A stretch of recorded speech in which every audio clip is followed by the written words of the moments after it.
Hello viewers, and welcome back to another Brucie-Magik train simulator review of the Great Bear, as made by Caledonia Works. As we all know, the Great Bear is a very unique locomotive, and its inclusion in Train Simulator is very welcomed. This loco was designed by George Jackson Churchward of the Great Western Railway and built at Swindon Works in 1908 to lot number 171. The loco is unique. It was also the very first Pacific type of locomotive or Pacific wheel arrangement in the United Kingdom. The loco had a tractive effort of around about £27,500.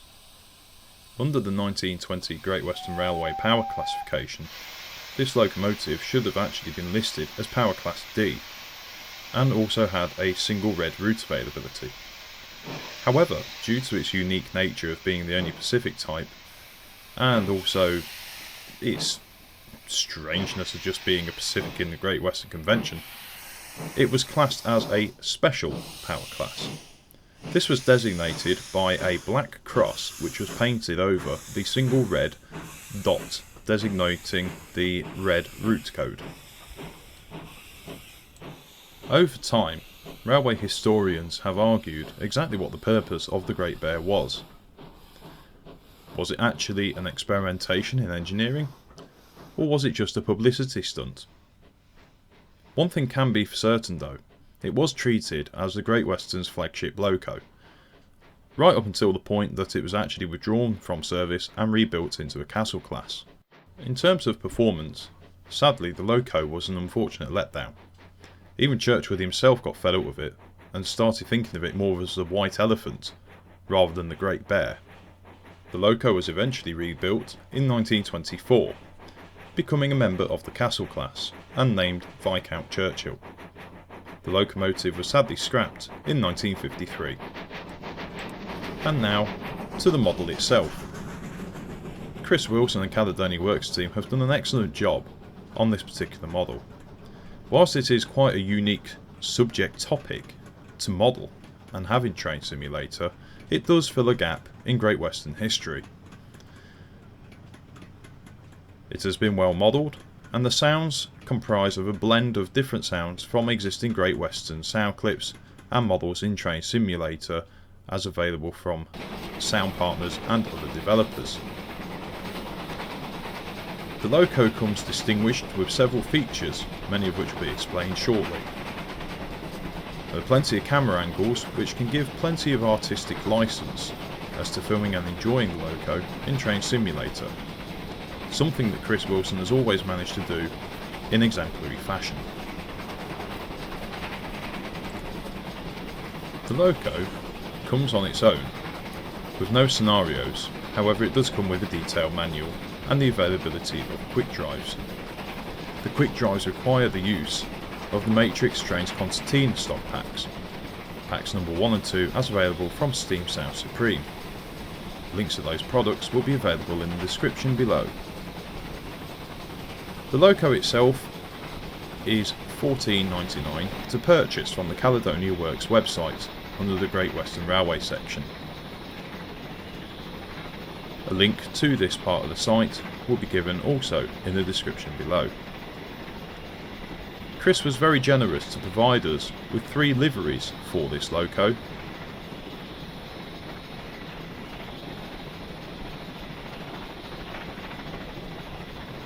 Viewers should bear in mind that due to the loco living a very short time span, obviously it's hard to give plenty of liveries, which is something that people should historically understand.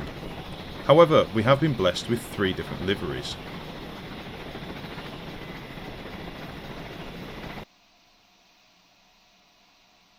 First one is Unlined Green, 1908 to 1922.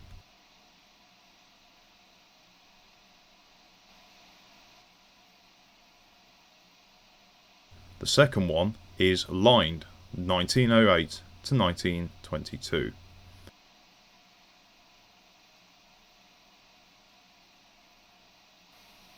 And the last livery is very subtle. It's a 1923 livery.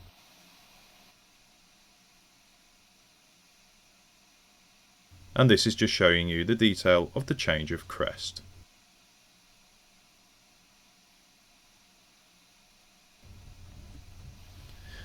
Now we look at some of the control features and other features attached to the Loco. First of all, we'll be looking at the lamps.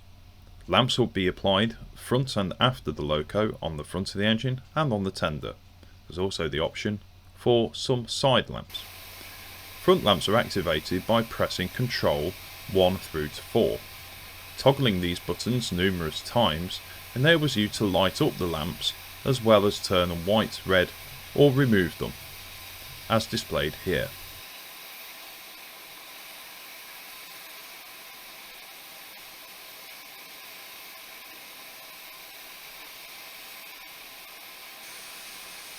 Pressing Control 5 through 7 will bring up unused lamps stored on the side of the Loco.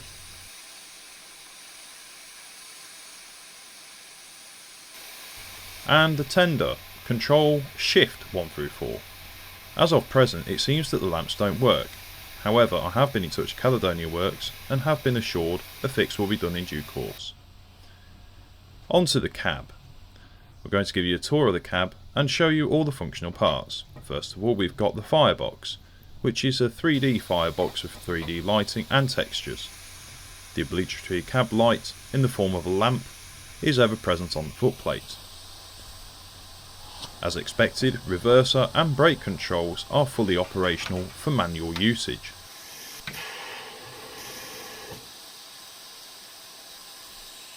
Driver side injector and also fireman side injector are also present and usable.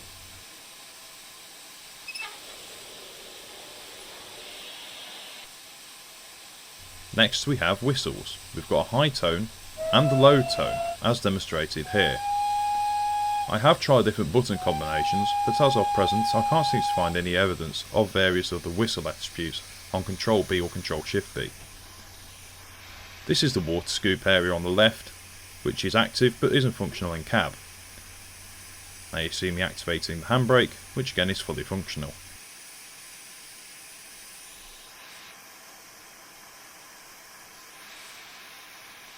As you can see, the cold texture is on point again as usual. And don't forget the reverser.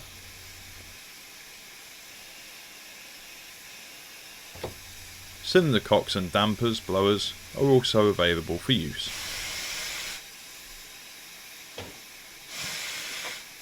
And also, if you haven't noticed, it seems that the crew have left their Bible at home. It's probably for safekeeping, as there's not much shelf room in the Great Bear. Note also the caution plaque, which is on the side of the cab.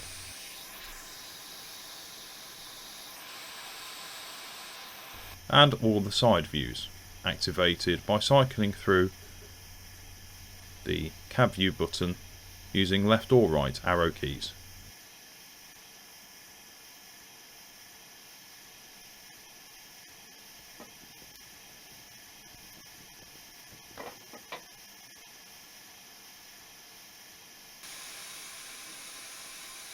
Okay, we're going to move off shed now and give you a practical demonstration of the water scoop.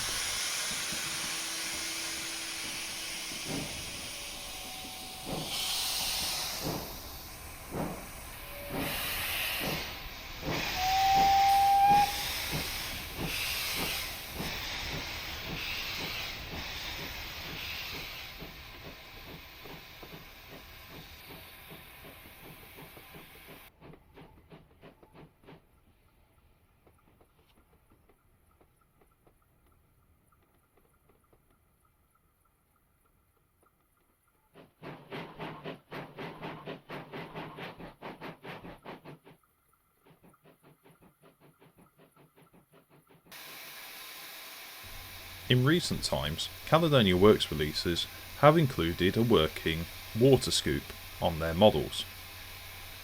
Whilst this isn't new by any means in terms of development, it does add another sense of realism to the model. Just yet another one of the functions applied to the Great Bear. Also, it's worth mentioning that this Loco does have performance mode as well. and the latest scripting from Locomotion by SimNation version 1.3. However, for the sake of this review, I don't use performance mode, as I tend to find it doesn't really affect any particular aspect of my recording or reviews. At this second, we're just building up a bit of speed. By the time I hit the water trough, I'll be doing approximately 50-55 miles an hour. This is more than enough to enable a good amount of water to get into the scoop and into the tender.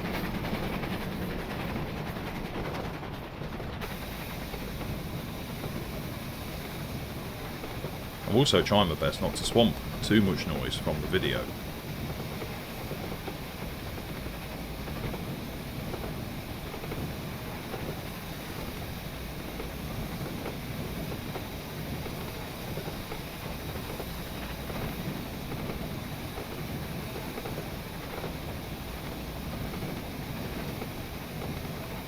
Seems I forgot to do the precautionary whistle on the approach to the water trough.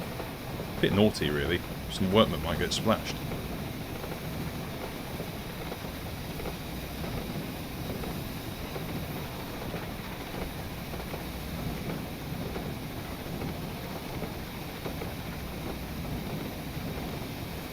To activate the water scoop, you have to make sure you're over the water trough in the orange area as marked on this route. Press T to deploy the water scoop, and as you can see at the bottom on the HUD screen, the tender is filling up.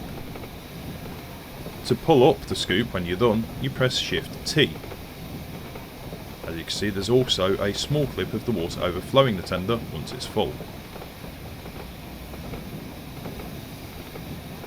All round, a very good feature. And now for the part which developers must watch with great trepidation at home, the final verdict. First of all, we'll start off with the negatives. There are only 3 negatives, one of which is there are only quick drives available with the Loco. The rear lamps on the tender don't seem to be working, and there is no Bible in the cab, and all of these points carry exceptions. The reason I can surmise that this Loco only comes with quick drives is because it's a very niche time period that this Loco operated in. Therefore, scenarios might actually be quite hard to formulate with a restrictive amount of routes in period decoration. The rear lamps on the tender don't work, and again I take exception to this being a negative. Only reason being is because I have messaged Caledonia Works and they are already aware and will be fixing the problem in due course. And lastly, the trademark Bible that wasn't in the cab. I feel grossly disappointed by this. I feel it a great shame that Chris forgot to put his signature Bible in the cab. It's one of those little quirks that make his models, well, his. But I can understand though on the Great Bear, there doesn't seem to be a shelf to put the Bible safely. One wouldn't want it to end up either out the cab, or, God forbid, even worse, in the firebox. And now for the positives. The Great Bear is a unique Loco, something that's very different. It also fills a gap within the historic Great Western Railway motive power selection that's available in Train Simulator. As usual for a Caledonia Works Loco, the Loco is well detailed and functional. All the cab controls are interactive, yet it is easy enough for all users to drive the Loco. Overall, I think this is a great product and you should endorse Chris's efforts by purchasing this model. Final score is an 8 out of 10. I fully recommend that you go out and buy it. And that, ladies and gentlemen, is the end of this video. Thank you very much for watching. Please subscribe to my channel for more Train Simulator content, and I'll see you again next time.